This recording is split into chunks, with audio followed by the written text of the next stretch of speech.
Welcome to the Sharpe Way Show. It's the Sharpe Club, a little bit past 9 p.m. on the East Coast. You're saying to yourself, Larry, wait a minute, it's late. You don't usually do shows this late. I know, but Monday's always a special night for me. My caretaker, Charla, allows me to stay up past 9. She's good to me then. She lets me stay up past 9, and then she puts me to bed later. And if I don't do it, she yells at me. So I'm going to be good, and I get to stay up a little bit past 9 today. So I'm happy to have everybody here this evening. And this evening, we are talking about a very interesting concept, an issue, and that is education in America today. And when I put this idea together, we weren't having people like camping out on college campuses when I put this idea together. So bonus, I guess. So we've got a bonus idea. We can talk about what's happening on college campuses too. We can talk about the value of K through 12, talk about the value of college in general. Should we even be going to college anymore? Maybe not. Should we be homeschooling? I did a little bit of that. Maybe I'm the crazy one for that too. And I brought together a star-studded panel this evening. Woman who I adore. I've met her more than once. I actually interviewed her on my on the website before. She is what do I call her? She's an educator, maybe a writer. I'm not sure. She does lots of cool things. She'll tell you, the woman herself, Hannah Frankman. How are you, Hannah? Hi, I'm good. Thank you so much for having me. Absolutely. Happy to have you here. And we have someone who was literally camping out at one of the places, who has literally had to have some professional problems because of his viewpoints. I'm sure he'll tell us that. The man himself, Professor Danny Shaw. How are you, sir? How you doing, Larry and Hannah? Thanks for the invite. Absolutely. And our returning champion, someone we have not seen on this channel for like months because she doesn't love me anymore. But now I have convinced her to finally come back. It was a bribe. It was cash. I finally got her to come back. The one and only, the educator, the scientist, the doctor herself, Charla Burnett. How are you? I'm doing well, Larry. I'm happy to be here. It's very good to see you. And guys, if you want to follow these people, please feel free. You can follow Hannah on Twitter at Hannah Frankman. You can follow Professor Danny on Twitter at Prof. P-O-R-F, Danny Shaw. And on Instagram, you can follow Charla at Venture Novelist. So let me go to the most controversial piece off the bat. Danny, you were fighting the good fight, I guess, in Colombia. You didn't get arrested yet? I don't know what happened. Tell me what happened. Yeah, so I've been teaching at John Jay College of Criminal Justice for 18 years in the Latin American and Latinx Studies department. And last month I was fired.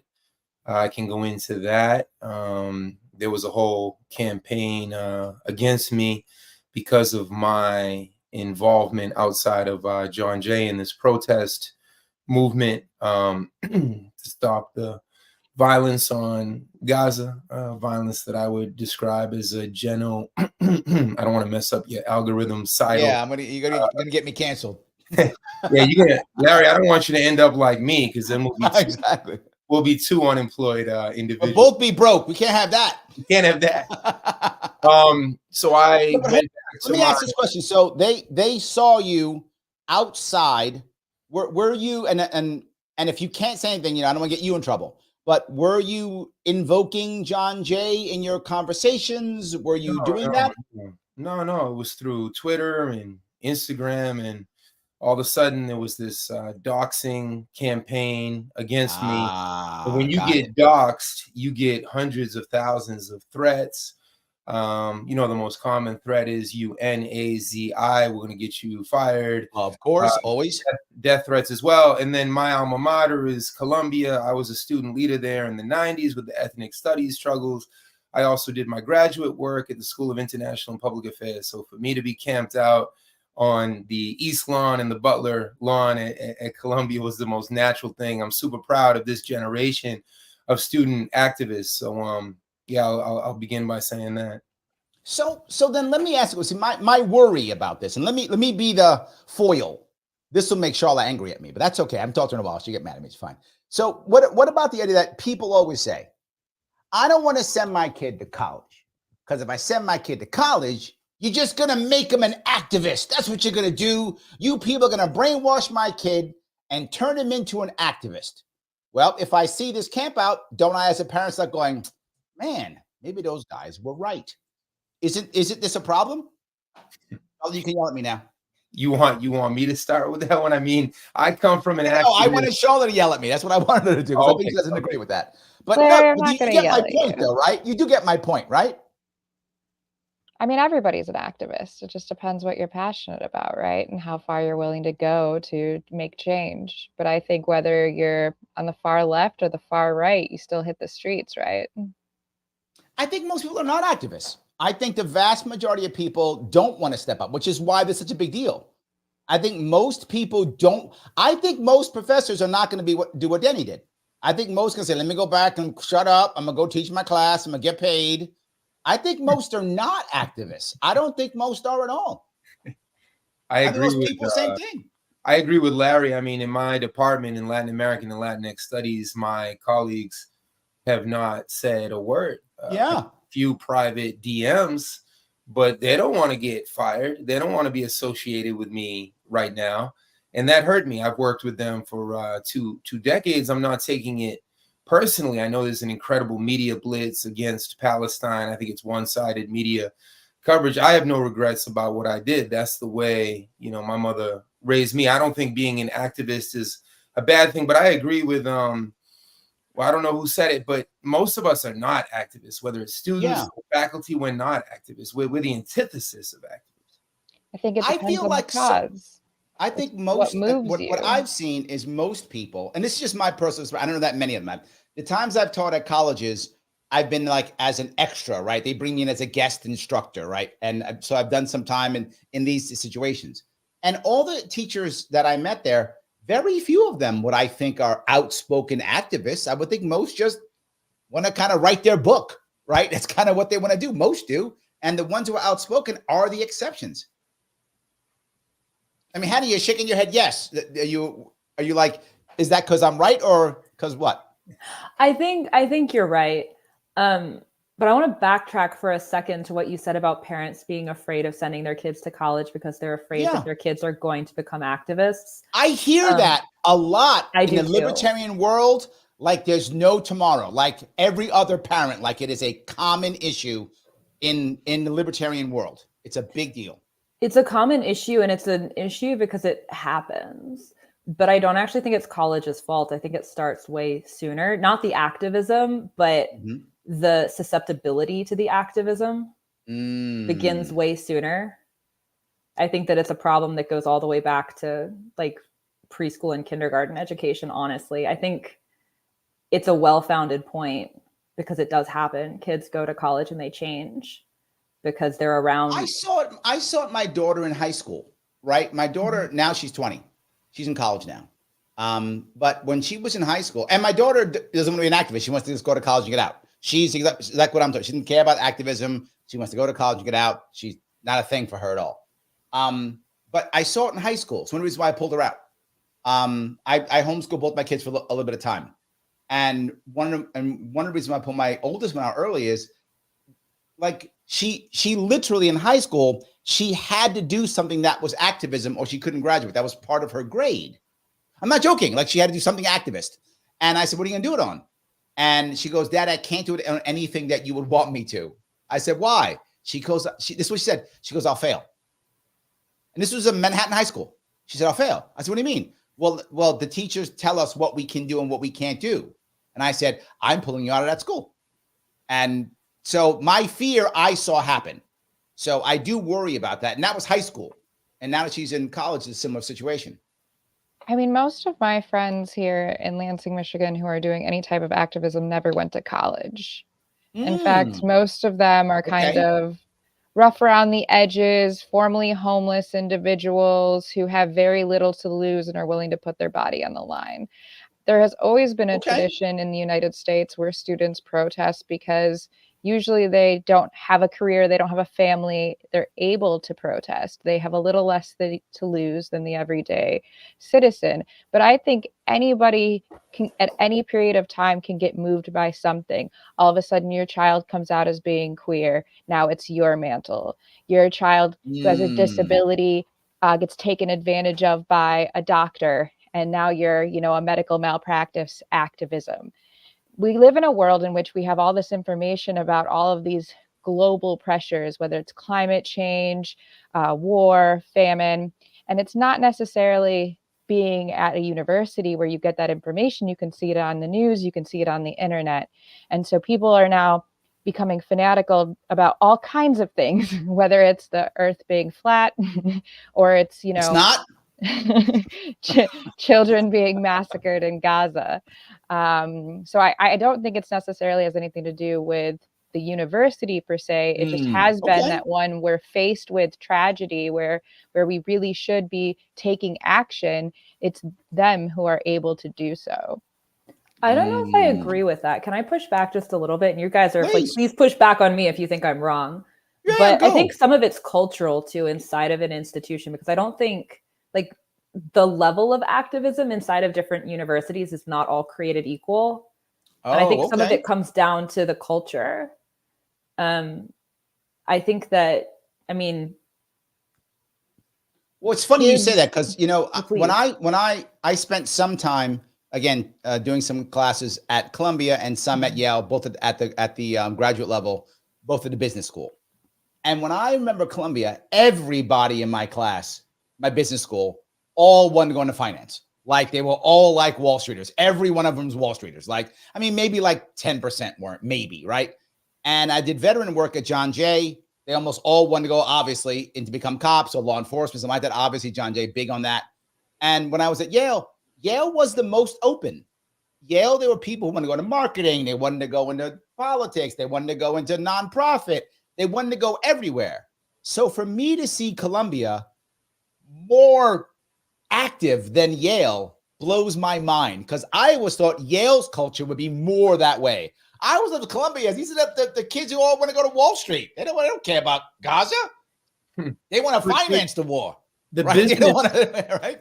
I don't think the business school is the most conservative, certainly. But I was at the School of International and Public Affairs at SEPA, and then I was at Columbia undergrad. Probably the undergrad is the most activist oriented. I grew up in Brockton, Massachusetts, and from a young age, my dream was Columbia. I thought Columbia was still like 1968, and it was either Columbia or Berkeley for me. That was my orientation. And it's interesting to see Columbia, the epicenter again of student activism. Columbia has inspired the world. I was in an interview last night in Bolivia and Argentina. They're talking about starting encampments. We see encampments in Australia, Italy. We've seen the University of Texas, Michigan, across this country. There's now hundreds of encampments. So I can't help but be proud of my alma mater in this case. Let me grab a couple of super chats if I could. Fahim, you just love me, so thank you so much. Thank you for the $9.99. Not even a comment, just here's some money. Thank you. I appreciate that very much. Sam has a comment. Sam was a teacher. He says, I resisted indoctrination in college to become a 7 through 12 grade teacher. They ended up struggle sessioning me. I refused to change my position. I have heard from many teachers as I cross New York State, he's in New York also, that teachers in New York State, they leave all the time. And when I ask why, they always say the same thing: bureaucracy, culture, bureaucracy. That's why they leave. And they make a system to where the best teachers either stop becoming teachers. They either become administrators, so not teach anymore, or they leave because they don't want to be an administrator.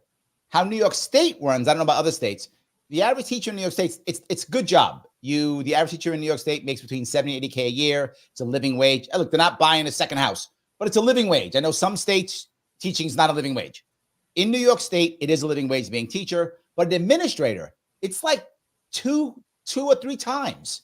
I mean, the average administrator in New York State makes over $150K, like double what a teacher makes. So there are administrators in New York State who make $400K a year. I'm not joking. That's $400K a year to be an administrator. Why would you be a teacher? Why? When I could I'll push paper. I won't touch kids anymore. I'll just push paper and I'll make 3 times as much.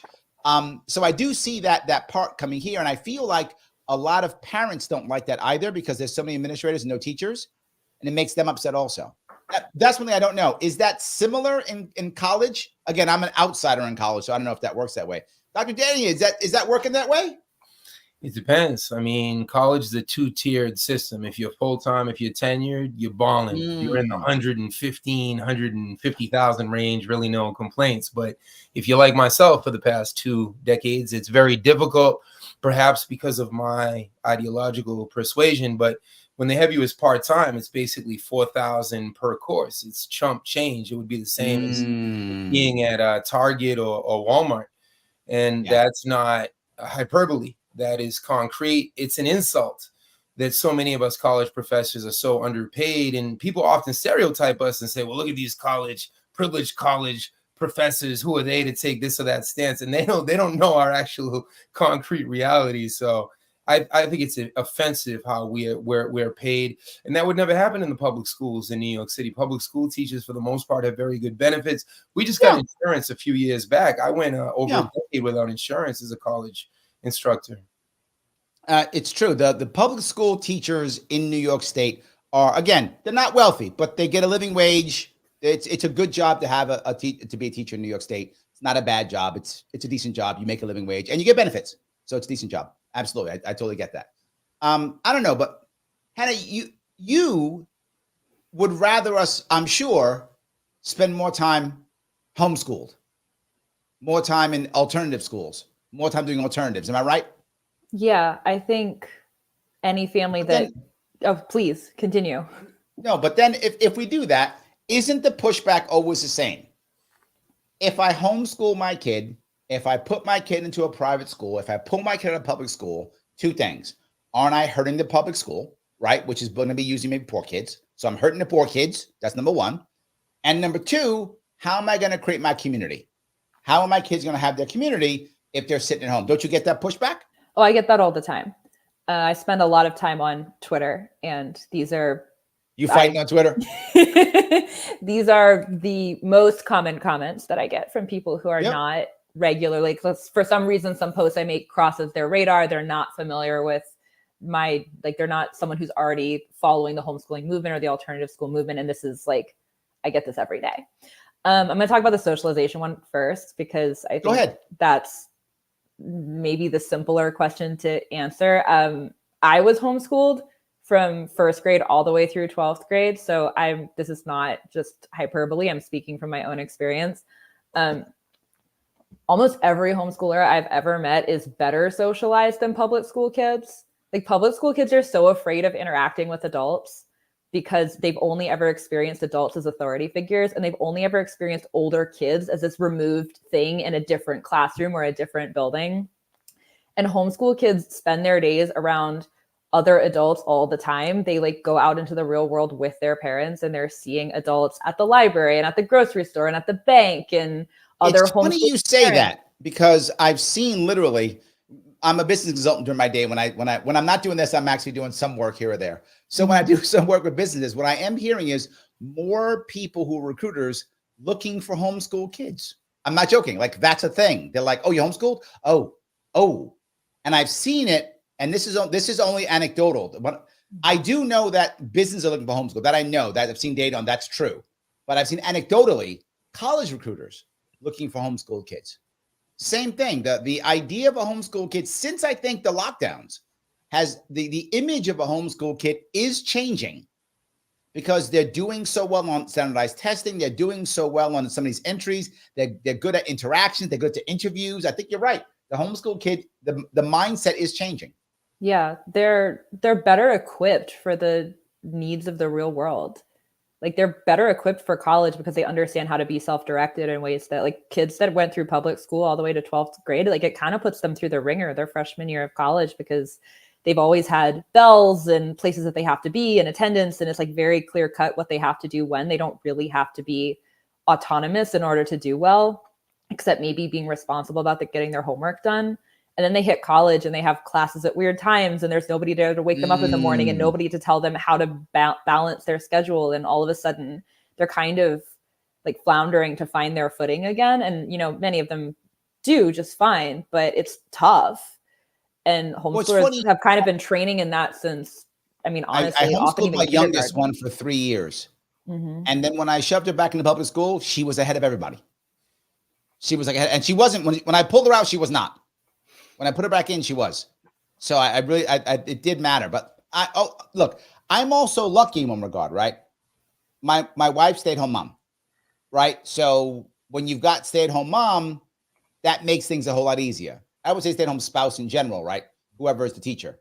But in this case, stay-at-home mom makes it easier. But what happens when it's just me and I don't have a stay-at-home spouse and I got a kid or two, right? Then maybe it's not so easy anymore, right? And I mean, is this something for the privileged to where now the poor kids are getting, so keep the poor kids in the school and then the cool privileged kids all get to have the cool homeschooling stuff?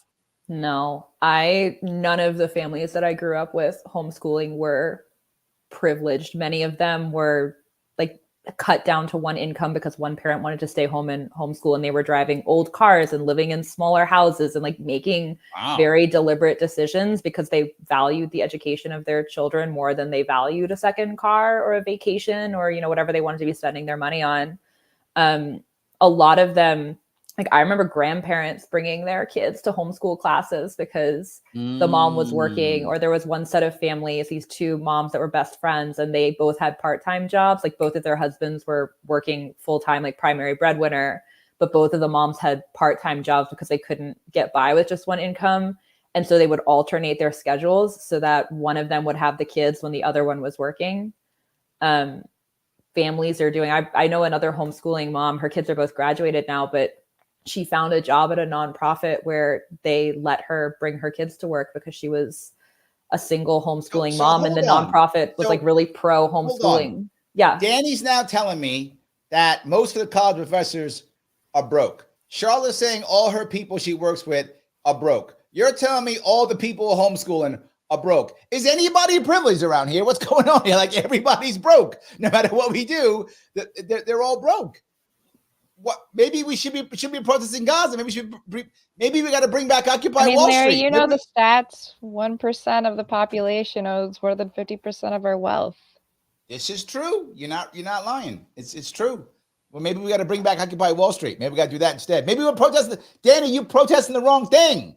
You got to be protesting Occupy Wall Street. It's all connected. They just sent $95 billion to Tel Aviv, Kiev, and Taiwan. I mean, that $95 billion could go. We could do so much here in the Bronx and cure homelessness with that money. Mm-hmm. Oh, it's ridiculous. $95 billion for more war, more the big G word side. It's ridiculous. I think it seems like there's a common consensus that could be invested in our communities and education. 100%. Homeschooling is not something I was familiar with growing up, and my children, I certainly, checked in with them about their everyday school experiences and educated them at home when they came home. Mm-hmm. But I was afraid that they wouldn't have the socialization skills. Both me and my partner were out working, so we didn't have that possibility. But I don't discourage it. Yeah, I think I would say a quite similar story. For me personally, there would be no way that my mom, as a single parent who, was often on welfare and food stamps, would have ever been able to homeschool us. So I do think that there is some dynamic of privilege, but not always. Most of the kids that I knew were homeschooled were like living out in the country. Parents didn't have a whole lot, but mom usually wanted to stay home. And I think that experience can really work. If you have sound-minded, supportive parents and not abusive parents or parents that are indoctrinated into cults and things like that, because that also is a way for people to get those kids out of the system and away from the public's eye so they can do whatever they want with them. But I think it can work and it can be greatly successful. And in regards to the socialization, I mean, I would say that our public schools are oftentimes one of the most violent places you could send your kids. Yes. And is also very traumatizing. I know for me, it was extremely traumatizing, and the school didn't do very much for bullying or for fighting. And so in regards to socialization, I think that public schools can often be a place where we are taught violence and taught to be capitalists in kind of the ruthless sense where, it's us versus them. It's about us getting the highest grades. It's about us getting into the highest university that we possibly can, and forget everything else and forget being nice to anyone. So I think that option should be protected always, particularly if we continue to start going down paths where public education is getting more and more integrated into religious doctrination. Having that option to be able to take your kids out of public school and teach them, something that's not being forced upon you, I think is a really important right that we have in the United States. Really quickly on the privilege front, there are a couple other just like examples that I want to throw out there because I think they're really important parts of the conversation about that specifically, like access. One is there was a kid who went really viral on Twitter a couple of years ago. His name was Cole Summers. I don't know if he ever crossed any of your radars, but he was living in Utah. He was 14 years old, and he was building a Twitter presence because he'd just written an autobiography about being homeschooled and he wanted to promote it. So he got on Twitter. He ended up having a piece, an autobiography at 14. Mm-hmm. Yeah, Barry Weiss published one of his pieces on her at the Free Press, which gave him a lot of publicity. We published a piece about him at the Foundation for Economic Education. He looked bad. His parents were both disabled. His mom was legally blind and his dad was a disabled veteran, and neither of them were like working. They were living basically on his dad's benefits as a disabled veteran, and they were living in basically a double wide in the desert of Utah, like one of the poorest parts of Utah. Privileged. And they were homeschooling their kids, and they had like no money for anything, but they had an internet connection. And this kid, Cole Summers, he wanted to know why other families had money and theirs didn't. And his dad's like, I really don't know. Like, you should probably Google it. This kid's like 6, and he goes on YouTube and he finds Warren Buffett. And that was the start of their homeschooling experience, was the kid wanted to know all about like how people make money on YouTube at 6 years old. And he was a very exceptional child. Clearly. But like they had no resources. There's like the epitome of having no resources, and they found a way to make it work because neither of his parents wanted to send their kids to public school. They knew that from the minute his mom was pregnant with their first. They're like, we're not doing that. We're gonna find a way. And there are a lot of families out there that do. Micro schools, the micro school movement is also exploding. Oh, which is, yes. That's illegal in New York State, by the way. Wait, it's completely illegal to have a micro school of any kind? Yeah, no pods unless I think the rule is you can have, in New York State has some crazy rule, like you can have your kid and that's it. Like if you get any other kids, then it's like it becomes a school. You have to follow all the rules of a school, and it's like only your kids. You can't add anything else. So you better adopt a lot of kids or no. Do you have to file as a private school? Because I know there are micro schools in New York. Yeah. You have to. Do you know what the legal process is? Yeah, you ignore them and hope you don't get caught. That's the legal process. New York has so much going on that they just ignore it and hope you don't get caught. Generally speaking, if you homeschool your kid and you have to put all the papers in every quarter, you got to put your papers in all the time, right? If you do your papers, they tend to leave you alone. You did your papers, they're covered. They check their box, they're good. You don't put your papers in, someone's knocking on your door. New York's a notoriously tough state in the homeschooling world. It's like always like California too is pretty rough. There's a few of them. Yes. And the worst part is most New Yorkers, and we know this by polling, actually want school choice. But the teachers' unions is so strong in New York State that they force the assembly people to never even put on the ballot. Like they won't put on this ballot initiative. They won't ever change it, even though the people actually want more school choice. They're like, no. And that's why they hammer homeschool so much. So, and we lost 100,000 students. I forgot. We lost a bunch of, it's like almost 3 million students in New York State. We lost like 100,000 during the lockdowns. Like, and they never came back. What happened? We don't know. They just went away. We have no idea. Well, a lot of people are moving to states that have school choice options. Like people move, like Arizona's the leader in the ESA world, the education scholarship accounts.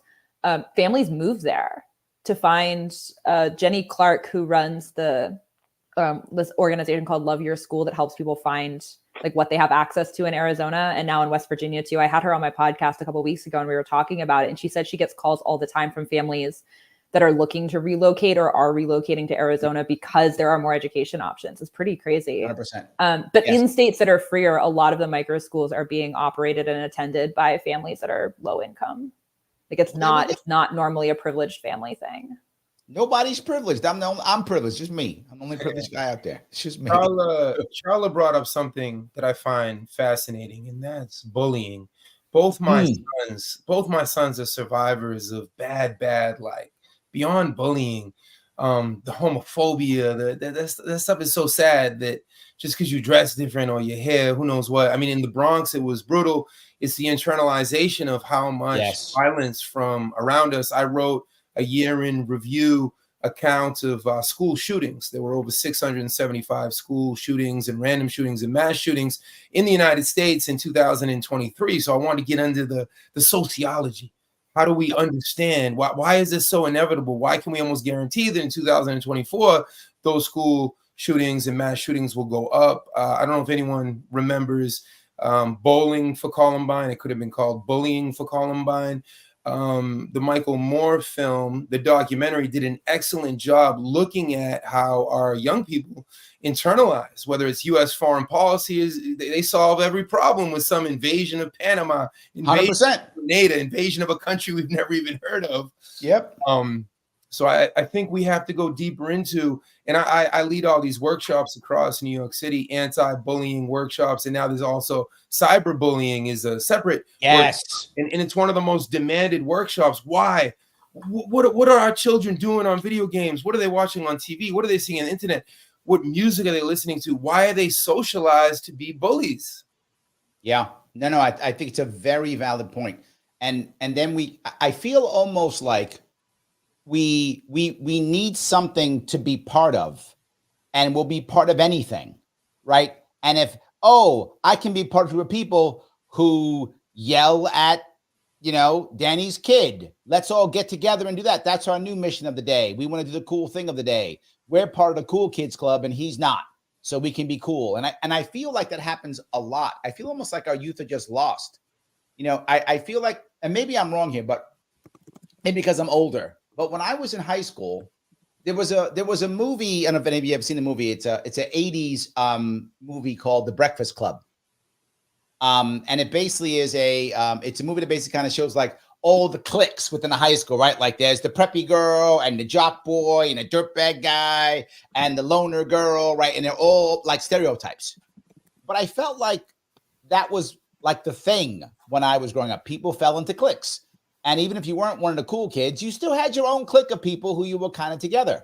I feel like that's not really the same today. It's like you've got to be part of the cool kids or you're not. Like everyone's striving to be with the cool kids, more like a Mean Girls, right? Then when I was younger, it was okay to be in your own clique. Like even though I wasn't part of the cool kids, I could still be the boss of my clique, right? So my clique wasn't the cool kids, but I could be a cool guy in my clique.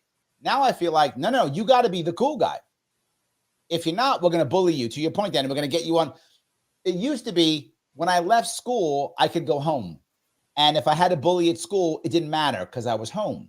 But to your point, Danny, that bully follows me. That bully follows me on Twitch, or that bully follows me on Discord, or that bully follows me on Twitter, or well, if I'm a kid, not that, but whatever the cool kids are on, TikTok, whatever, right? They follow you on those things. It's a good point. I don't know how we fix it. Charla, give me the answer. Come on, you're the scientist. Give me the answer. How do we fix it? Give me the 2-second solution to all our problems. I mean, I think that one, as Danny pointed out, is kind of rooted in the way that we as a country act at the world stage as a bully. I mean, art imitates life, and our government, we're just imitating the things that we see on TV. We're the best country in the world, and we, have to go and free and give democracy, and our opinion is right and everyone else's opinion is wrong. And we've done this for generations now. And so when kids, go to school, they're getting bullied. They go home, they're getting bullied by their parents. I mean, I hope that, you all had supportive parents. I had a pretty supportive family despite some issues, but a lot of people don't. And their parents are experiencing trauma on a new level with the introduction of the opiate epidemic, the crack epidemic. Yep. I mean, we have kids whose parents either are not there anymore or they're literally being abused by their parents. So how do you break that cycle when the teachers can't intervene and be there as supportive as they can because they're overwhelmed, or they're not getting paid. It's nice that people are getting paid in the state of New York, but they're certainly not getting paid in the state of Michigan, because we're out here doing Uber and Grubhub just to survive for our teachers. No, there's a lot of states that aren't as good as New York. I remember when I was on, this happened when people got mad. When I was on Joe Rogan in 2018, there was a battle between me and him about teachers and teachers unions. And in my head, he was thinking about teachers in general. I was thinking about teachers in New York. And he's like, well, what about the teachers? I'm like, what? I'm not in Kansas. Like Kansas, you're in trouble in Kansas. Like you need a second job. You're a teacher in Kansas. You're good in New York. You'll be fine. You're going to pay your rent. You'll be fine. And the way that poverty kind of creates and pushes as a force driver for this kind of violence is a lot of times particularly for men who've always seen themselves as the breadwinner, when they can no longer be that breadwinner, they try to control something else. And that ends up becoming abusive children, abusive women, and women can do it too. I'm not just, pointing out the men on this, but there's this tendency that when we can't control things, that we try to find other ways to control. So we're sitting here, and a recent poll that came out the other day said like 56% of people said they went without eating to pay their rent. They went without vacations. We're slowly becoming more and more poor as a collective mass society. And we no longer have control over our lives. And so it really does continue to fuel this cycle of violence. And there isn't any one solution. It would have to be a very complex and holistic approach that I'm not really sure that our government would want to do. Let me give you one, which I think is happening. There was, if any of you saw that South Park episode a couple months back, talking, and there's a joke during the episode that the richest guys in the country were handymen. It may have happened in the episode. The handyman were the richest guys. The handyman was like driving a Bugatti and had all the girls around him because everybody wanted a handyman because no one knew how to do anything. So the handyman was making all the money, right? He was the guy who was the richest guy in the entire country, right? Great joke. However, there was some truth to that. Like, we're finding people who are in the trades. The average American needs about $50,000 a year average to live a middle-class lifestyle in that area. The average American does not make that. The average American makes like 40 something or something like that. So it makes the average American makes less. So the average American makes less than what they need to be in middle class. But the average tradesman makes $88K. So the average tradesman, right, makes more. And I'll go one step further. The average American tradesman gets into the trade at the age of 30. And the average tradesman in New York State is in his 50s. That means we are throwing our kids away for 10 years trying to go to college, trying to do something else, trying to find themselves, when they should jump into trades at 18. And I've been saying this for 6 years, and now Gen Z data is coming up. Gen Z is starting to do it. I think it really depends on the trade, right? So my mom is the safety director for the largest commercial contracting company in the state of Ohio. She sits on OSHA boards, and she started a nonprofit for suicide in construction. They have the number one suicide rate of any job in the United States. And it's often because they get hurt on the job, they start to have pain, their body degrades from hard physical labor over time. They prescribe medication, they get divorced at higher rates. They seek out other substances like alcohol to try to cope with dealing with divorce or dealing with the pain that they're in. And unfortunately, there's not a whole lot of support for them when they get to that point. We lack mental health support. We lack substance abuse treatment. And so we're really just leaving those people out in the cold. So, if you're an electrical worker or a plumber or a welder, those trades are, thriving, and you can certainly do those well into your old age without the same hazards. But I definitely don't want to portray this as like all trades are the answer to seeking out a salary. You have to be very, cognizant of what you're doing. So it's a trade. Yeah. And some men aren't good at that, right? You don't want every, I mean, I shouldn't just say men, but it's a vast majority of men going to trades, but even women, whatever it is, not every person, I'll be better. But every person should go into their trades. Some people shouldn't. Some people should be lawyers and doctors and teachers. That's no worries. My worry is I think we're throwing everybody, theoretically, college is the place to be versus college might be the place to be. And it might not be the place to be. And I feel that we're starting to get there. The Gen Z starting to get there. They're starting to say, you know what? Maybe I should wait on college. Maybe it's not right away. I mean, I look at myself. I went to college, like 30 years ago. But when I went to college, it was after. Like I was 21 when I went to college, right? I went to the Marine Corps first. And then I went to college. I joined the Marine Corps when I was 17. Then I went to college. I know myself, I was not ready for college. I'd have been a terrible college student. I would have just sucked. I had no discipline. I was a knucklehead. And the Marine Corps put some actual discipline in me. So when I went to college, I actually could get through it. But I would have never gotten through it without the Marine Corps. I'd have just, like a bunch of my friends went to college, 6 years, 8 years, either didn't graduate or graduated 8 years later. And then were working like at, a bus stop or something, like sweeping. And they had a college degree, just didn't even care. So I thought a lot of and this is years ago. And I think a lot of that happens even now. I don't know. Danny, you're a professor. Should you be shoving your kids into college or no? You going to tell them not to go? Well, as a professor, I continue to pay my student loans to Columbia and Citibank. Me too, Danny. I have that resentment I wanted to turn over to you three in the audience. Was it really worth it? I don't know. I came out owing something like $150,000. And I tried everything to get some student loan forgiveness, and Biden has been packaging it and pushing it. And it seems like he got some through, but then the Republicans pushed back and cut it off. So I've never got a dime in forgiveness. And I've been serving college students at the public at CUNY, City University of New York, for 2 decades. I mean, for me, wow, that's insane. I think the question is what type of education too, because I grew up with this. Okay. We all did, a mind is a terrible thing to waste. And the most important thing is education. What type of education? A critical education, an anti-colonial education, an education in what? And that's why I put out this book, 365 Days of Resistance, Standing on the Shoulders of Giants, because I wanted to do a deeper dive. How come so many of our young people, we have millions and millions of young people, forget college, they drop out of high school. And yes. I think that high school, especially for young Black students, Latino, immigrant, working class students, it can be very, very alienating. It's the same cookie cutter, memorize this, A, B, or C.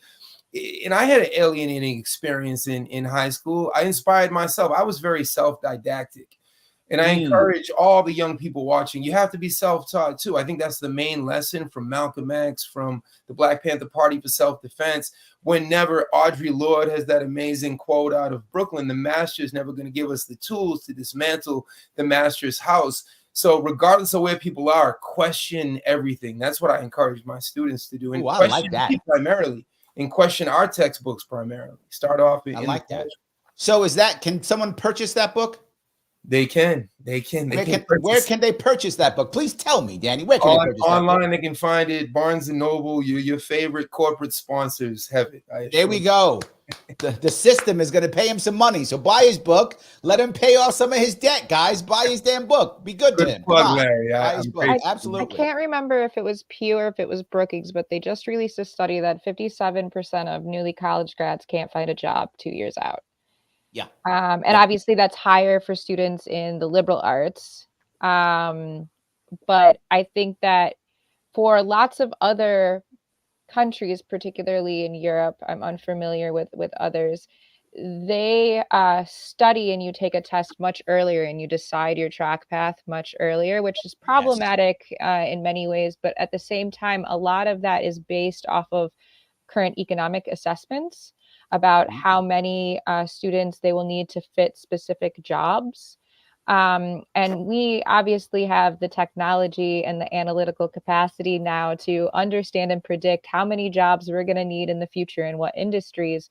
And why are we not thinking about scholarship distribution, aid distribution across those so that we can get students in the right positions to build a stronger economy? I can tell you why. Well, you tell us why, Larry. I'm going to blame the government because that's what I always do. So yes, of course, I'm going to blame that is what I always do. Federal funds have decided to we're going to give you money for whatever you want. So what does that mean? What is the incentive for the college to give you a degree that has value? There is none, because you actually aren't the customer. The customer is the government. The government gives me my money. So my job is to just have some rules and give you a sheet of paper at the end of 4 years. If you show up and there's your sheet of paper, have a nice day. There's no repercussion whatsoever. I've always said the same thing. If you want college to give you good degrees, allow colleges to be just like car companies. Car companies self-finance your car, right? You don't go to a bank to get a loan from a car. The car company finances your car and they make their money on the back end, right? Well, let the college finance your education, because if they finance your education and you can't get a job, they're not getting paid. So they better make sure you get a damn job. Or they're not getting paid. Reduce that inflation of that administration positions, right? Because like you said, I mean, the average adjunct teacher makes maybe $47,000 a year. You have a tenure professor. Some of them do make, you know, 100,000 to 150,000, but your deans of your colleges are making $300,000, $400,000, $500,000, $600,000. Some of our presidents are making over $1 million. Yep. What? Yep. And this is in public schools. I've only ever worked at public schools, and both times our presidents made multi-million dollars. Yep, absolutely. I have a new resentment. Here we go. I have a tendency to do that for people. That's good. In alternatives to the public education, the private education, like the university system, like the Lambda school, now called Bloom Tech, that blew up a few years ago, that was training people to become software engineers. Yes. That was like directly an alternative to taking the traditional college path, like go do this year-long program, learn coding skills, land a job at the end.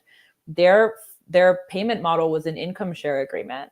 So they were getting paid when you got a job and you were getting paid.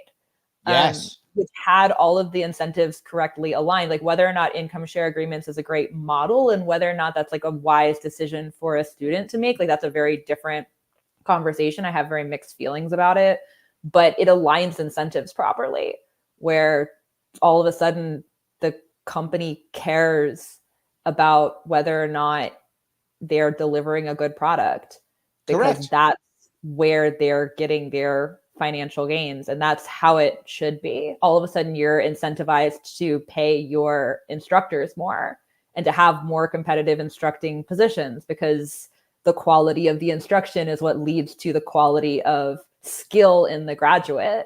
Administrative positions don't translate nearly as well to how much your students are accomplishing in the workforce. And like, maybe you don't have as many of them because your margins are different, because you're thinking like a business. Yeah. Let me grab a couple comments if I could. Oh, go ahead, Danny. Go ahead. Just before the comments, when I lived in Brazil, a lot of Brazilians will graduate high school and then they'll travel the world for a year. Similar in Australia. And I think that's an irreplaceable education. I started a PhD program when I was very young, and I was hearing these professors. It was very dry and distant, and they were talking about social movements, and it was clear they had never lived it. Now I ended up moving to Haiti. I moved to the Dominican Republic. I spent a lot of time in Cuba, Venezuela. I lived in Brazil, and that's irreplaceable education. So education is not just 7:30 a.m. till 3 p.m. With detention and recess. There's other ways we can actually educate ourselves. 100%. My time in the Marine Corps is invaluable. I always say that when I left America, I learned about America when I was not in America, right? That's when I learned about America, right? Living in Japan, living in China, I visited Korea, I visited Hong Kong before it became Chinese. I visited the Philippines, right? These places made me rethink a lot about America. I completely agree. And then Larry, go ahead. I want to ask you a question, Larry. Go ahead. Are the Koreans happy that they have 30,000 U.S. troops occupying their land? Generally speaking, those who live close to Seoul, yes. Those who live close to bases, no. So those who have to live close to a base are not happy to have a base in their backyard. But those who live in Seoul, right on the border of of North Korea, they feel very warm and cozy. So the city dwellers of Seoul are happy. They don't have any problems at all with it. They like it. They like the Air Force Base. They like the Americans being around. But this is 30 years ago. This is back in the 80s and 90s, 40 years ago. But the people who were near the air bases and near the bases, they weren't happy. But there one part they did like. This is an interesting thing. Back in the day, Marines cannot be stationed in Korea. That was part of the deal, because Marines were the only ones who were having victories against the Chinese and North Koreans, the Incheon invasions, breaking the Pusan perimeter. The Marines were the ones who did all the offensives and were winning the war. So when they did the non-aggression pact, the armistice, no Marines can be stationed in Korea. So Marines can only come in for exercises. So when we come in for exercises every year, that we would actually pay, the government would actually pay all the farmers in the North so we could dig up all their areas, put fighting holes every place. And they loved it. They were like, oh, great, thanks for the cash. And it was during the winter, so they weren't making anything, they just made extra cash. So they liked the money, Danny. I guess that'd be one thing. The farmers liked the money and the city people felt good, but some people did not. Did I answer your question at least? Yeah, I would throw in too how many, Korean casualties from 1950 to 52. I've seen estimates of 5 million Korean casualties, which to us in a U.S. audience, no one would ever question that.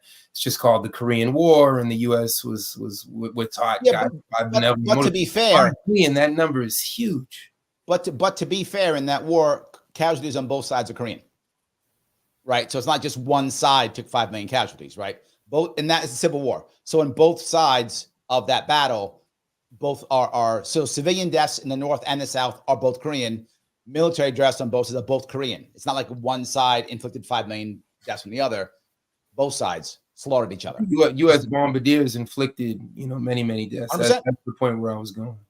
Absolutely. No. We remember, for those of you who don't know this, America hasn't won a war since 1945. And America has been at war since 1945 and hasn't declared war since 1943. So we've been at war and haven't declared war since 42. I think 42. We declared war on Germany's allies, Romania, Bulgaria, and Hungary in 1942. Quick interesting note, we never declared war on Finland.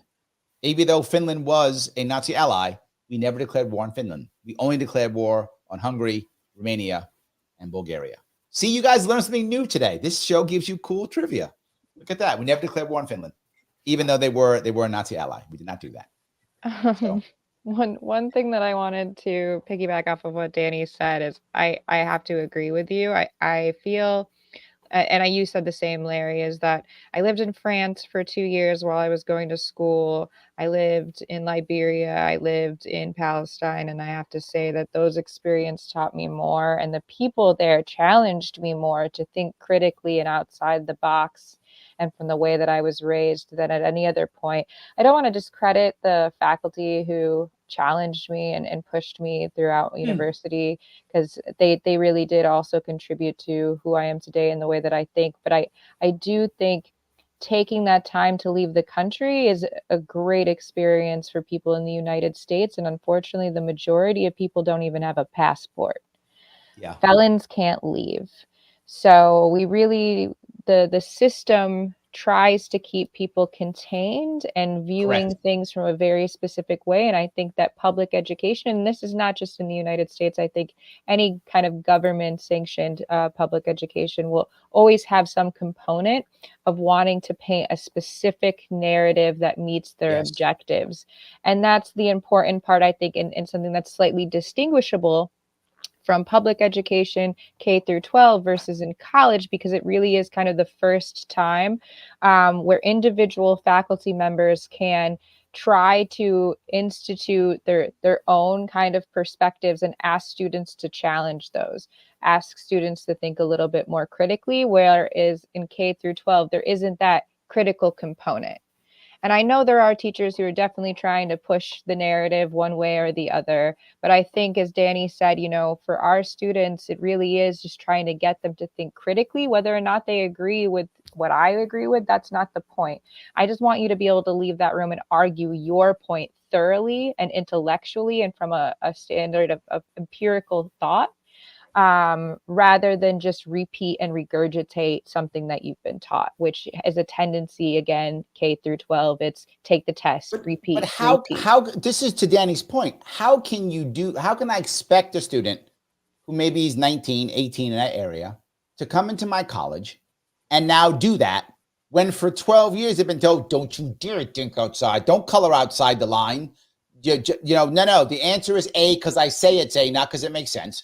Right. And I think it's hard. I mean, we should be having K through 12 thinking critically. Like, as a general rule, when I am obviously a very libertarian parent.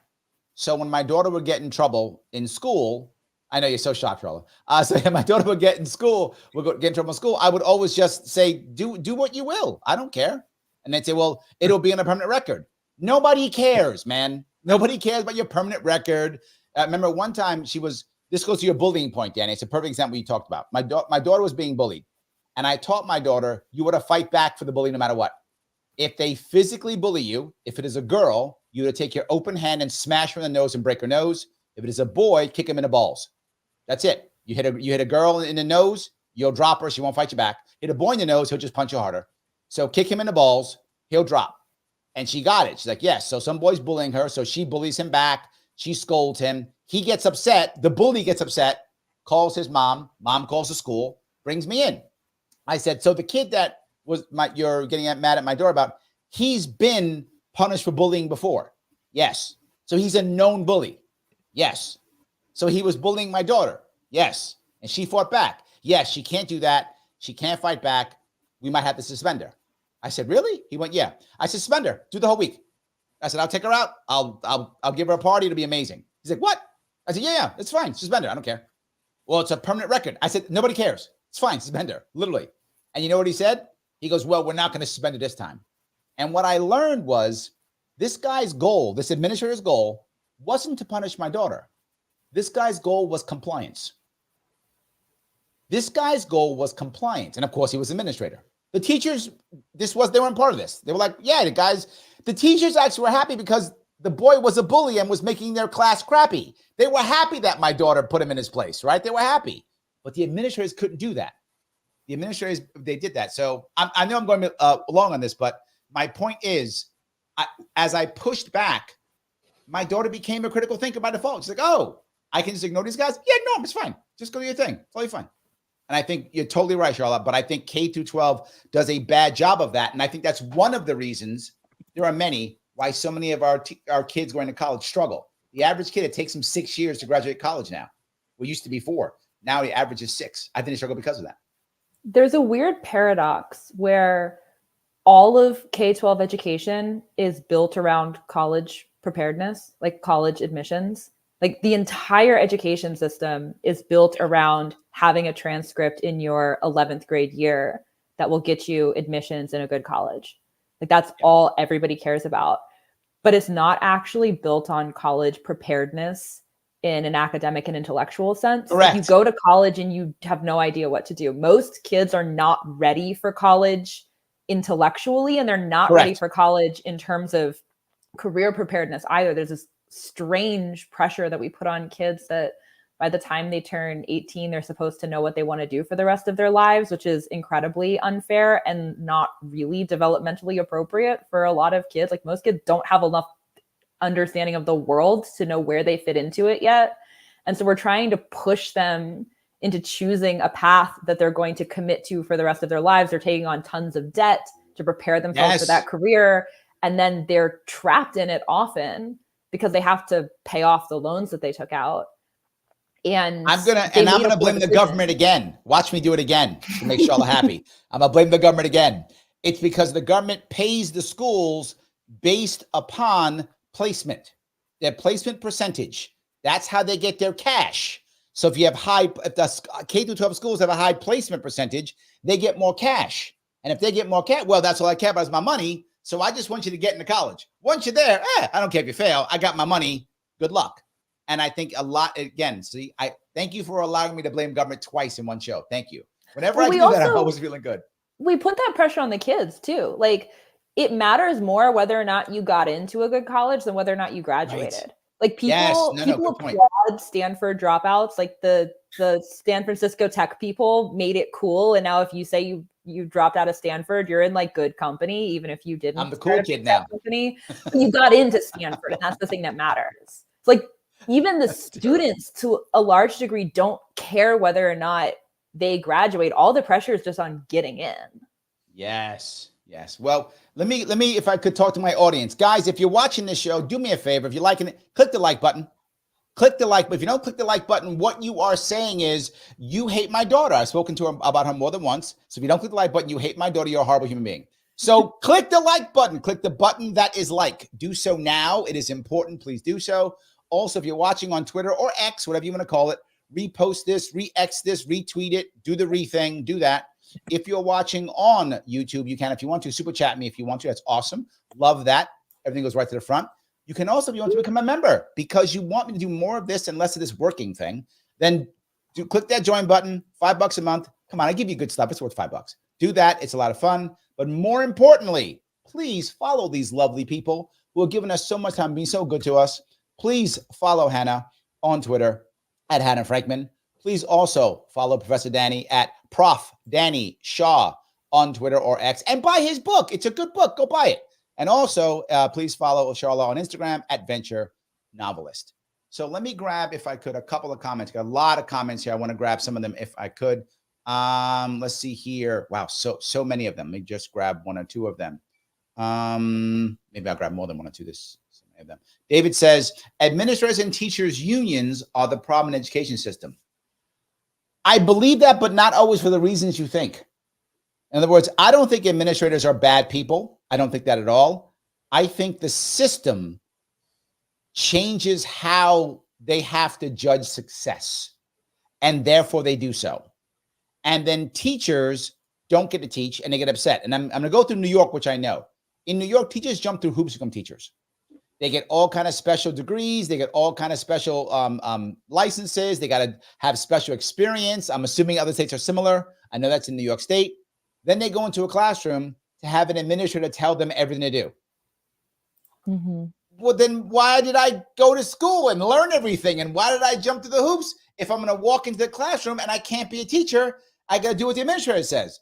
If that's the case, don't make them get credentialed. Just hire high school graduates and then have the administrators control them like puppets. It's a whole lot easier, a lot cheaper, and people will be happier. For public universities, the board of trustees is often appointed by the governor. Ooh. So this also, is controlled by the state for these larger public institutions. So even I was a union rep at a university. So I don't think that there's any intentional of like, let's grab all these kids' money and run, because we're not seeing that money. We're still struggling. And I would argue for some of the bigger cities where even if you're tenure and you're making $100,000, you can't live in the city you're commuting 3 hours just to get into school. You have to really love to be an educator to be an educator. And the only way you can become a higher level admin is if you play the game right, and that you're going to do and say and talk the way that you want, just like a politician.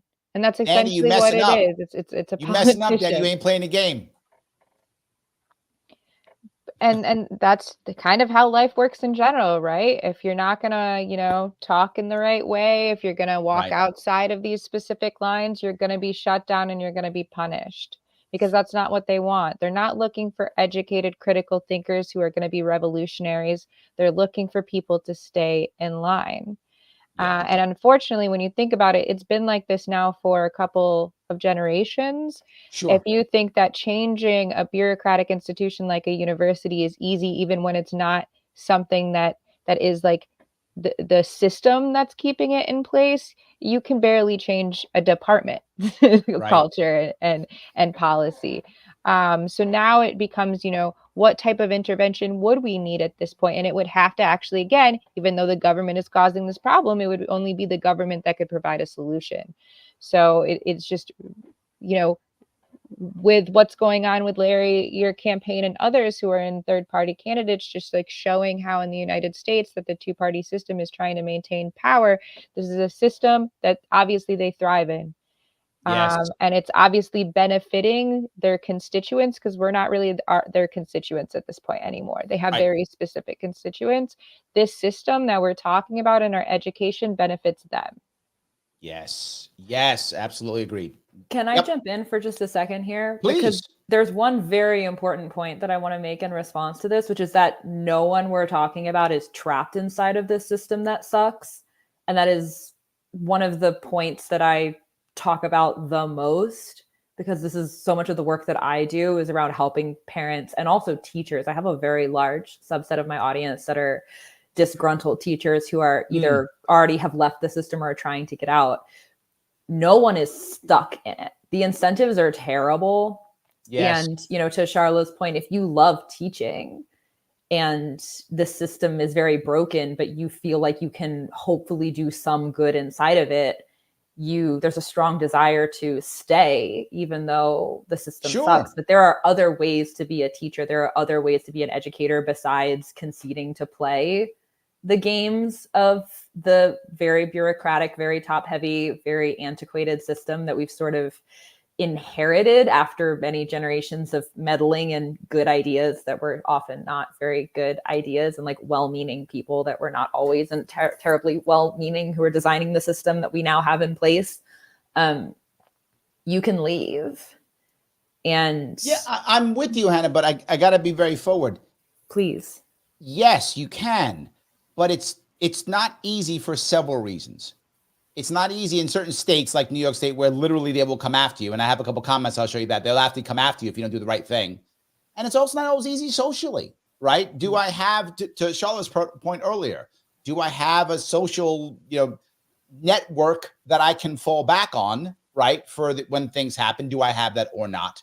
And also, are my friends going to call me stupid? I'm not joking. When I pulled my daughter out of school, my friends were like, what's wrong with you? They thought I was, now I don't give a shit. That's me, but not everybody feels that way. Right. So it's difficult, particularly what if I rely upon these friends for something? What if they're part of my church group, or they're part of my local social club? And all of a sudden they're going to start thinking that I'm crazy because I pulled my kid out of school. It's, you're putting your kid into a cult or whatever they're going to say, right? That kind of stuff. So I think you're right. It's just, I feel like you're making it sound a whole lot easier than it actually is. It's not easy.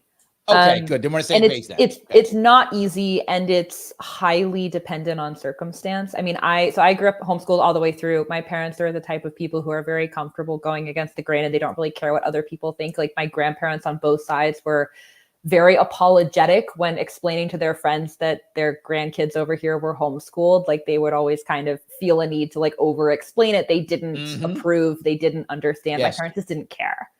And I feel like I didn't tell people. Sorry? My wife didn't tell people. Like she didn't bring it up. She didn't want to bring it up. She didn't want to have the conversation. Right? I was ready to go and yell it, but she didn't want to tell anybody. Yeah. That's not uncommon.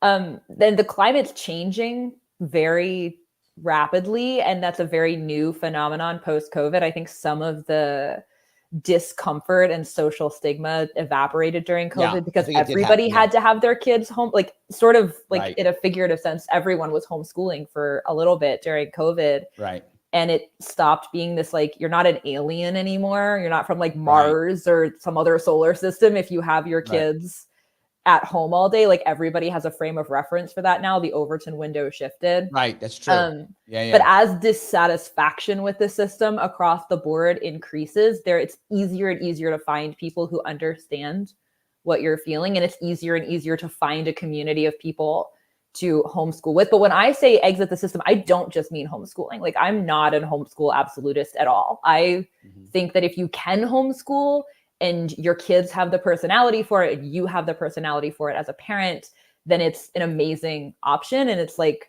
a very high level education. But I don't think that every family should be homeschooled by any means. But you bring this up, and I see it in Western New York. If you go back 5 years ago, like nobody in New York State really homeschooled. I mean, some people did, but hardly ever. Now Western New York, everywhere. You're totally right. It's popped up everywhere. Yes. Let me throw out maybe a unique critique or question about homeschooling coming from an anti-imperialist or leftist perspective. For me, I would see it like, you can escape the plantation, but if I escape the plantation, aren't I abandoning the other to follow that historical metaphor, the other enslaved people? So for me, as a Maroon, I mean, I've always been a Maroon. I've always been, faithful to my Irish anti-colonial roots. If I was to abandon the school system and do the homeschooling thing, I would still want to interact with those other parents and the everyday people. Because if we're not there, and I'm raising my two sons critically, if they're not there, who pushes back on Thanksgiving? Who pushes back on Columbus Day and those types of things? So I hear the arguments y'all are making. I just wanted to push back with that a little bit. No, I think it's a valid point. And I think, I'm sorry, guys, Charla.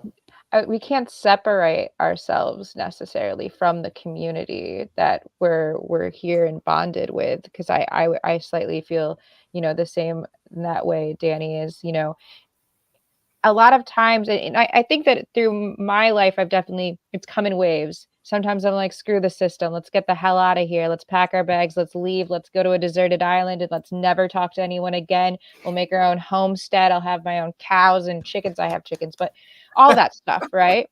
Oh my God, Charla. All that amazing. Stuff. Yes. But at the same time, that just leaves this bubble for them. And if you're not shaking up that bubble, they're going to double down. They're not going to know anything from any other perspective if you're not there to bring up those other perspectives. And when that happens, then they get more radicalized. And eventually they will come back and find your homestead, because you'll be the one little raft floating in the middle of nowhere with no protection, because you never built that mass community. Wow. Okay. Yeah, my partner always talks about that. We're gonna go get some land and we're just gonna live off the grid. And I'm like, I'll visit you, for the weekend. Monday through Friday, I'm in struggle. I can't abandon all these different struggles for Palestine, etc. So we laugh about that. See, everybody's got some libertarian in them. They all do. You all got your streak in you. You all got your streak. I discovered it tonight. I didn't even know it took you all. So thank you. There we go. See, we all got a low streak. I knew you guys had a low streak in you. That's good. But don't I still want to escape the plantation, to your point, right? Don't I want to get off the plantation? In my perfect world, don't I kind of, want to be the person? Don't I want to be Harriet Tubman? Don't I want to escape the plantation and then come back and then get some more slaves out and get them back and then head back? Don't we all want to be Harriet Tubman? Don't we want to be that? I took my daughter to that movie. She's like, I want to be Harriet Tubman. We all do. It's not just you. General Harriet Tubman taught us that she freed 1,000 slaves. She could have freed 1,000 more if they knew they were slaves. So how do we be the people who say, no, you got to say that one again. She freed 1,000 slaves. General Harriet Tubman said, I freed 1,000 slaves. I could have freed 1,000 more if they knew they were slaves. So how do we provide that consciousness that, to quote Marvin Gaye, this is not living? I always ask my students, what percentage of your life has been survival and what percentage has been living? And most of my students in the Bronx, 90%, 99% survival, just trying to push through. When can you live? When can you prosper? To your point about, not wanting to leave the plantation because you don't want to leave people behind, and I understand that deeply. You show people that they're slaves by ceasing to be a slave. You show people the contrast so that they can see that there is something to be freed from.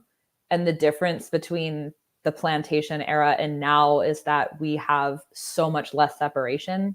We have, we're so vastly connected with our communities. Like if you're not seeing your community, your kids aren't in public school anymore and your kids aren't seeing their friends. You're not seeing your friends who are also parents of kids inside of that school. You're still seeing each other on social media every day. You're still seeing each other around the community every day. You're not disappeared 5 states to the north where you may never see your family and your friends again. Right. People may follow you. I don't know that it's always an abandonment to be the front runner of something. I think there's a really big difference. You might not be just leaving everybody behind. You might be the trendsetter inside of your community. You can't bank on that being the case, but I don't think that, I think there's a fair argument to make that in some ways you're helping the people around you too by saying, hey, this isn't what I want anymore. I'm going to do something different and I'm going to let you see that I'm doing something different, even though that's really scary. You're trying to be the example. So Mike Voss brings up, he says, no, being an example of success does not mean you've abandoned anyone. Something. So yes. Also, by the way, Charla, you have hit a nerve. Patty's like, Charla, I'm with you. Let's go. So Patty's coming with you. You already got somebody. Yes. You already got somebody already. And not just that. Sam's coming too. He's like, Charla, you won't be alone if we all create our own homestead homes. That is the power of being independent. Also helps us give less food to the large oppressive government. So you're going to have some people with you. You're not going to be alone. I run an intentional home. I have 3 houses on a corner block where I live with 8 to 12 other adults from all over the world, whether internally displaced here in the United States or refugees from abroad. So I've already started living the life that I want to see in the world. I have done it, but I haven't had to leave the community to do so, and I still participate actively in that community. For me personally, like my son's only 4. So I'm sure as he gets older, Larry, I'm going to experience a lot of the things that you've experienced. But I've been really lucky to have found a school. We have an international bachelorette program here in Lansing, Michigan. We only have 2 schools in the state that provide a second language immersion program. And he's learning Chinese Mandarin right now. And he's in one of the most diverse schools in the state. And I did that with intention. And I think that we can certainly live side by side and show people a different perspective. But then we also need those rebel rousers that actually embed themselves in the system and start making noise. And Danny, you're one of those people. And unfortunately, they cut the plug on you right now, but that's not going to be the end. You're going to get right back up and you're going to get in another school, a better school who supports you, and it's going to give you a voice. But this had to happen first, right? You had to see where you stood, and you had to see where your institution stood, and it didn't stand behind you, and it doesn't stand behind the people in Gaza and against, the massacres that are happening.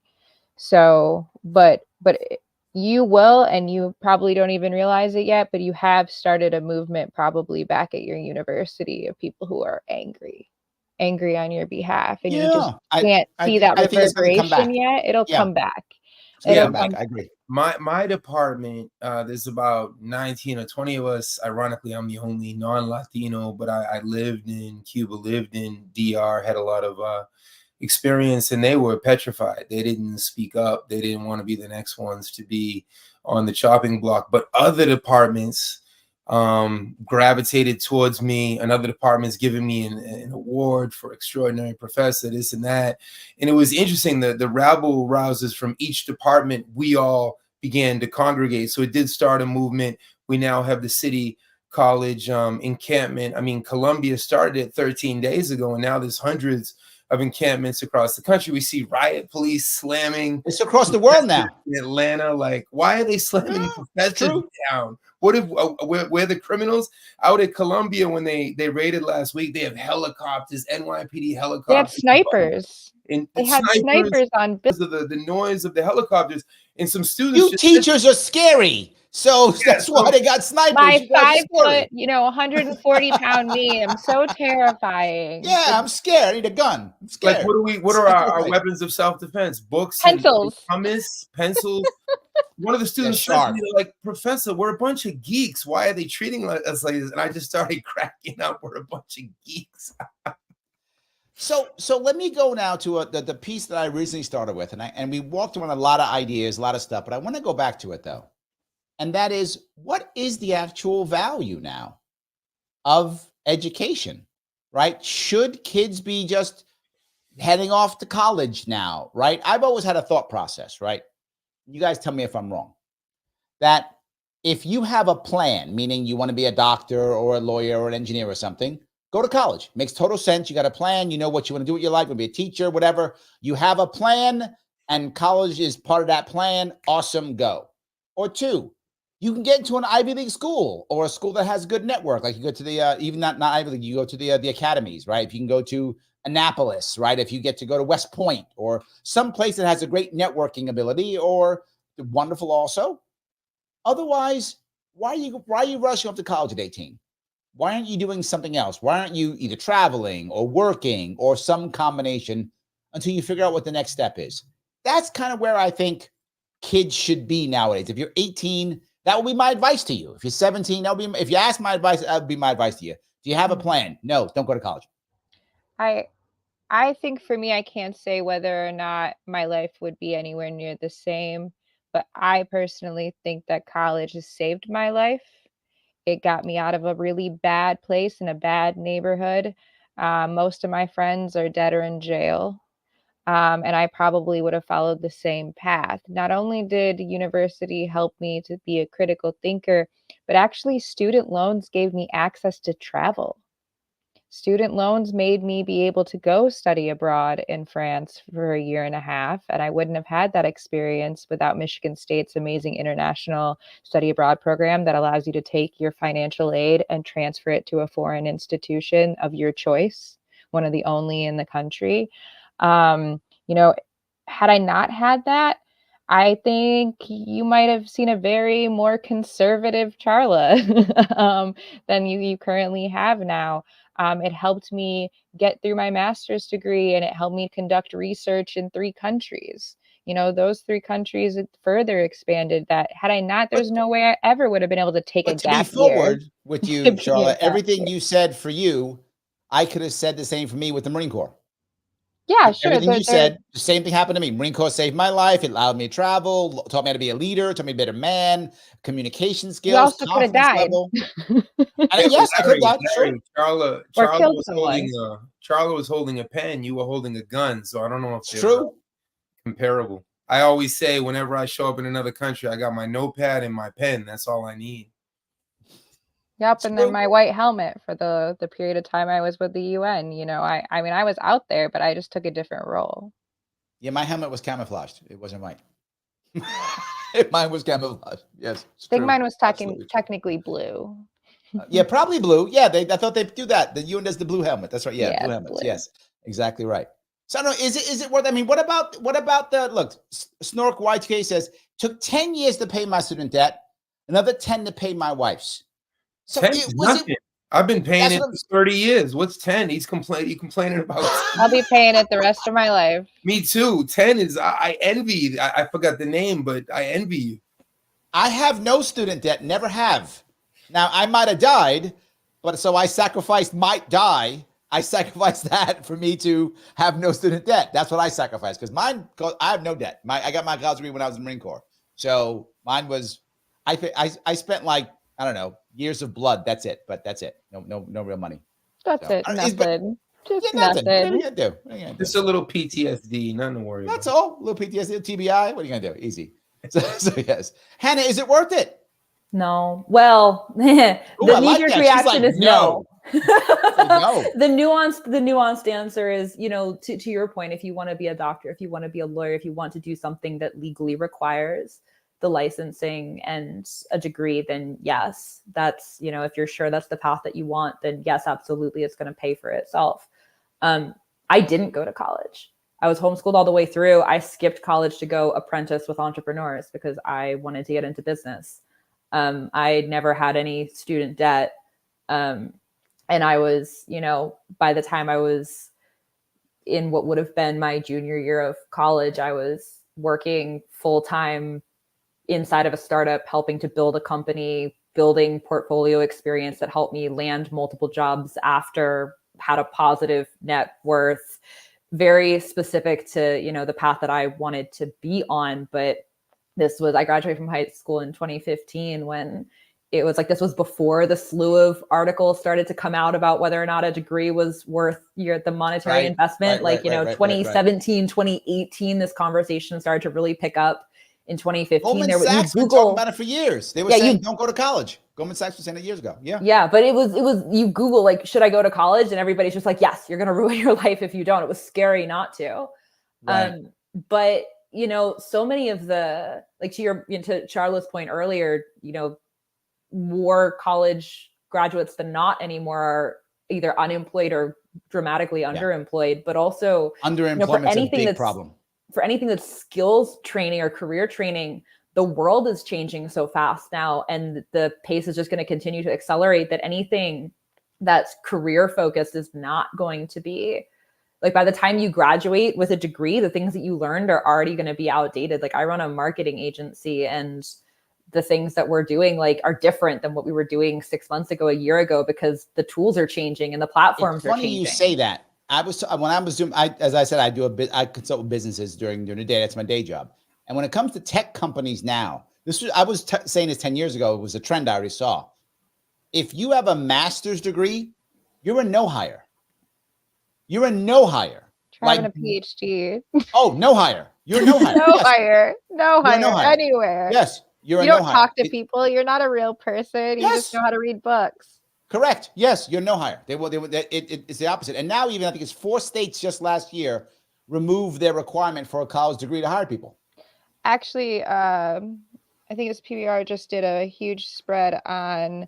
There's 10 companies that have just dropped their college requirements. Yep. PepsiCo, a bunch of them. And I think that that's great because I think a lot of skills are trained on the job. Like, unless you're getting a degree in like office management, like you probably actually aren't going to learn any of the practical life skills. And a lot of it is actual people skills and learning how to deal with people in groups and deal with your management and being able to implement very vague instructions. Those are the things that you really only learn when you're actually working. And I think that college isn't for everyone. And I think that you can easily learn those skills, but we really need to focus on ensuring that we have a livable wage for all, despite your education level. Because I think that is another massive driver in this kind of push, go to college because that's what's going to get you out of poverty. Well, those people who don't go to college shouldn't be in poverty anyways. No, kids are being sold multiple untrue stories about their education, one of which is if you get a degree, you're going to be successful financially, which is grossly not true. But they're also being told that you need a degree in order to do anything of use with your life or anything that's, respectable or impressive. Your point earlier about like service, like handyman jobs and like doing actual, physical labor, which actually makes more money. It's still so looked down upon, which is slowly changing. But, we're telling kids that they have to go into school in order to be successful. And that's not true. There are many paths to having a successful career, but also just very quickly, the education component of what college is supposed to be is very important, but college doesn't have a monopoly on that either. Like educating yourself, gaining knowledge, pursuing the grand quest of understanding what it means to be a human and how you fit into the scope of what it means to be a human and how that affects how you actually live in your day-to-day life. That is infinitely important, but you can also access all of that for free. Like you can access MIT and Harvard and Yale's course library for free on the internet. Like that's clearly not the thing that they're selling you because they're giving it away. Right. They're selling you the degree, which you don't actually need to land a job. And that's dramatically overpriced. And I want to grab some more comments. That takes us back to the activism part though, right? Because this is supposed to be really, if you're not getting it through K through 12, the first time that you start critically thinking, where you're really starting to think about your position in the world and how the system impacts you. And all the things that we've talked about today, I'm pissed and they become pissed and they should be pissed and they should get out in the streets and they should revolutionize everything. And that's what we're seeing. And they should vote third party, damn it. So yes. Vote third party. We should, yes. Everyone should vote third party. Yes, absolutely. I was on one show one day, and a guy told me he said, "Larry, you once said you would vote for Cornel West if he was the only third party on your ticket, and you're a libertarian." I said, "Yes." Like, you don't agree with half of the stuff he says. I know, but I'd still rather have third party than the two guys who are just bombing people and killing people and don't care. I'd rather have Cornel West. If I have a choice, I'd rather go there. I'll take third party, even though I disagree with a lot of his policies. I would still do it anyway. So 100% yes, Charles right. And what she means is vote third party no matter what. That's what she meant to say. So before and that I go on, is radical because we've never seen that. There we go. Before we go on to some more comments, I want to tell us what you are doing and how we can get a hold of you. Dr. Danny Shaw, please tell us, what are you doing and how can we buy your book? What can we do?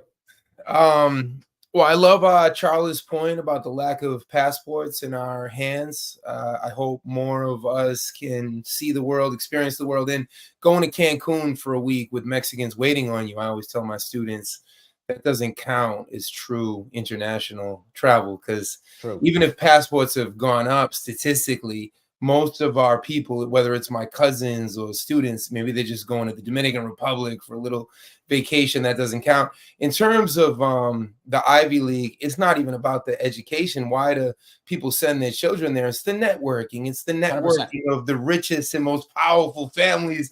And if you're poor and you can slip up in there, that's a Citibank internship, etc. My latest book, I think the title speaks for itself. This is the G word. Yes, this is the G word, exclamation point. I've been following through my scholarship and research, and amazing that Charla actually lived over there in Palestine. I've been an anti-Zionist scholar for 3 decades now. So since October 7th, it's changed my life. I think it's been a cleavage, a historical cleavage. I think the world will never be the same for many different reasons. I say bravo to these Columbia students. They were given a deadline today at 2 p.m. As long as you get off this lawn, as long as you stop this encampment, we can go back to normal. You can get your degrees. You can graduate. They said no overwhelmingly. That's why I win as a Columbia alumni. I couldn't be more proud of them. And it's just amazing. No matter how much we say this is about a G side, this is about love, this is about peace. Everything in the media, you're anti-Semitic. I think the U.S. population is beginning to catch on. They sent a lot of provocateurs into the crowd as well to try to make us look bad in Boston and across the country. So, yeah, just delightful to learn from you all. I had no idea. I didn't have time to do any research. I thought it was going to be like some Zionist club attacking me, and I was just ready because that's what happens a lot on these different shows. Then I hear from Hannah and Larry and Charla, and I'm like, well, I'm right at home. I actually fit in here. So it's all good. It's all good. Yes, absolutely. Just for everybody who wants to get Danny Shaw's books, please, his link tree is in the description in YouTube and also on Facebook. Click his link tree. Check him out. So awesome. Hannah, tell us what you're doing. If you got to go, Danny, go ahead and take off. If you got to run. All right. We'll be in touch. Thanks. All righty. Bye-bye. Absolutely. Hannah, tell us about what you're doing. I spend a lot of time on Twitter. So you can find me there. I am writing extensively. I mentioned the marketing agency. That's kind of my day job, but my primary project is helping families find alternatives to the public school system. So if you're looking to get your kids out, or if you're, on the education path yourself and you're trying to figure out, should I go to college? Should I pursue higher education farther in my career? Should I, what options are available to me for both my own education and the raising of my kids? I talk about that extensively. I also host a podcast. It's just my name, the Hannah Frankman Podcast. I figure that's what people are Googling anyway, where I talk to people every week who are building alternative schools, homeschooling their kids, had unusual education experiences themselves, are investors who are backing education projects. So if this is an area of interest to you, can check that out on Apple, Spotify, YouTube, wherever you find your podcast. And again, Twitter is kind of like the hub for everything that I'm doing. I'm on Instagram too, if you're not a Twitter person. But my social medias are kind of the hub for everything else. So that's the best place to find me. There we go. Sounds good. Charlotte, tell us what you're doing. Yeah. So, you know me, I, helping people find housing. Obviously here in Michigan, there's actually some zoning proposal changes here in Lansing and at the state level that's going to make what we do kind of impossible. They're regulating shared housing in a way that's going to make it not cost effective for us or for our guests. So that's something that we're kind of battling with and thinking about how we're going to pivot or push back. But it seems like it's in the works. I still what about have your book? There we go. Drugs. So, you can get that on Amazon, Barnes and Noble, a couple other places. I'm writing a book right now about public housing in the United States. I'm an ethnographer for my I'm an ethnographer, but that has nothing to do with what I do scientifically. And, just working in international development, trying to do it ethically and focused on localization and staying off social media with the side. The ethic part, that's the hard part. It is very, very difficult. That's the it hard is part. very, very Raising difficult. money, that's hard. Absolutely. I got to do an odd super chat. I'm not sure where this comes from. I mean, where it's coming from. Snork Y2K says, thank you for $2. I did not pay my wife's last $300 after she died. I'm sorry she died. That sucks. But it is kind of cool you gave it to the men at the end. I mean, that's kind of a cool way of giving them a punch at the end. But I'm sorry that your wife passed. That sucks, man. I'm sorry about that. If I pay my minimum payments every month for the next 40 years, it still will not touch my original loan base. Yes. So I just plan on paying those minimum payments unless I get that PLSF. But it sounds like to me, even with the changes that they're making with Biden's administration, it's still extremely difficult to get your loans forgiven. Even if you work in public service. So just don't bet on that. If you're going to go to college, make sure that you're not thinking, oh, I'm going to go ahead and work in public service and my debt's going to get forgiven, because that never worked. All through Bush, all through Obama, all through Trump, none of them forgave anybody. So just so you know, don't hedge your bets on that one. There we go. So we have a lot of interesting comments. Snork also says, I have one student with a PhD in history going for an associate's degree in electronics. Massive change in career, huh? Think about that. You got a PhD and you're like, you know what? Nah, I'm going to go, fix radios and stuff. Or computers, I guess. Whatever you fix electronics and whatever that is. So, yeah, really, really an interesting way of thinking. Well, one ironically has a much higher salary potential than the other, and it's not the one that was expensive to get credentialed in. Yeah, it's crazy. Absolutely. Christine says, I went to massage school in 2015 and I'm making above average living. Good for you. That's amazing.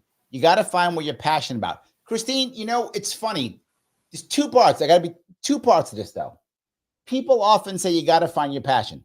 Agreed. However, you also got to be good at it. And what I mean, yes, I'm serious. Because my passion is I want to be a dancer. I'm in trouble, right? My passion is I'm going to be a professional basketball player. I'm in trouble, right? I'm too old to be a dancer or be a basketball player. That's not going to work for me. I got to find something I'm passionate about and I'm good at. So luckily, you're also good at it, Christine. I just want to make sure that's also clear. You want to also be good at it. That's all. Yeah, I started school as a fashion design major and quickly realized that everyone was much better than me in the room and got the hell out of there. There we still go. My passion. I still sew. I still do art. It's just not something that I expect people to buy. There we go. Absolutely. We can just hang out and look at your cool fashion. Nice. See, yeah, that's great. I think I have a great sense of fashion. There we go. There we go. Oh, good. I gotta get going, Larry. Yes. So, guys, I want to say thank you so much for coming out. Charla, it's been amazing having you back. It's been like 35 years. So I'm very happy that you are back in my world again. Thank you for coming back. I do appreciate that. So, and some of the people remembered you. So that was kind of nice too. You were not forgotten. Well, I hope they all missed me. Yes. Hannah, thank you so much for joining us. I know you, I interviewed at Freedom Fest and now you're actually on my show. So it's good. So that's awesome too. I'm happy. Guys, please hit that like button. It does matter. If you're watching on Twitter, retweet this thing. It is important. But lastly, once this is over, do me a favor, go back to what you were watching this on, whatever you were watching on, and leave a comment. If you leave a comment after it's over, you know who likes that? Al Gore Rhythm. He likes it a lot. So do that, and then we'll be able to move everything forward. Guys, we'll say thank you so much for today. I will be on my radio show tomorrow, 1 p.m. radio show. Call in if you want to, WYSL. I will see you all very soon.